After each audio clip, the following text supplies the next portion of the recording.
உச்சநீதிமன்றத்தினுடைய தீர்ப்பு சார்ந்த கருத்தை நம்மோடு பகிர்வதற்காக வழக்கறிஞர் திரு விஜயன் நம்மோடு இணைப்பில் இருக்கிறார். அவரோடு பேசலாம். வணக்கம் சார். உச்சநீதிமன்றம் 3 மாதத்திற்குள்ளாக எந்த முடிவாக இருந்தாலும் எடுக்க வேண்டும் ஆளுநர் என்று குறிப்பிட்டிருக்கிறார்கள். உங்களுடைய பார்வை என்ன?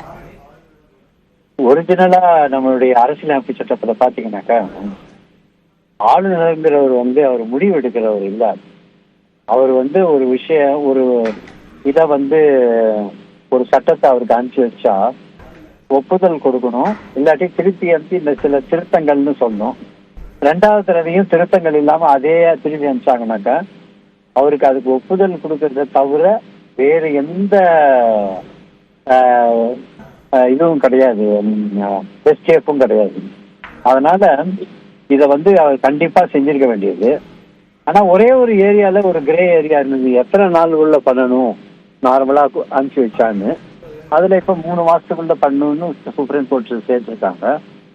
ஆனா இது இந்த பார்லிமெண்ட் அரசு இருந்து executive is decided by the council of minister இருக்கிற ஒரு இதுல ஒரு அமைப்புல கவர்னருக்கு எதையும் நிறுத்தி வைப்பதற்கு தனி உரிமை கிடையாது.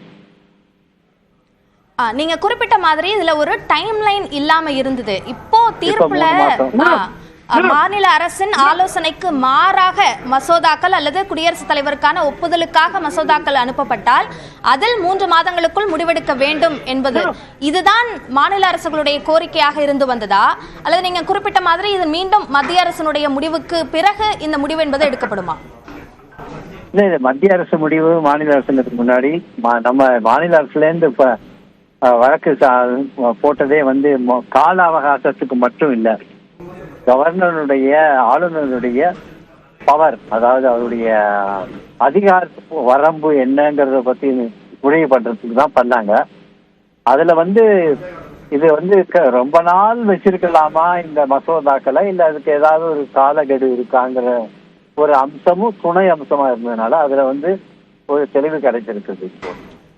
திரு விஜயன், இதுல இன்னொரு சந்தேகம் என்னன்னா, சில பிரிவுகள்ல 1 மாதத்திற்குள்ளாக முடிவெடுக்க வேண்டும், சில பிரிவுகள்ல 3 மாதங்களுக்குள்ளாக முடிவெடுக்க வேண்டும் என்று குறிப்பிட்டிருக்கிறார்கள். அதே போன்று அரசியலமைப்பில் கொடுக்கப்பட்டிருக்க அதிகாரத்தை மீண்டும் ஆய்வுக்கு உட்படுத்த வேண்டும் என்றும் குறிப்பிட்டிருக்கிறார்கள்.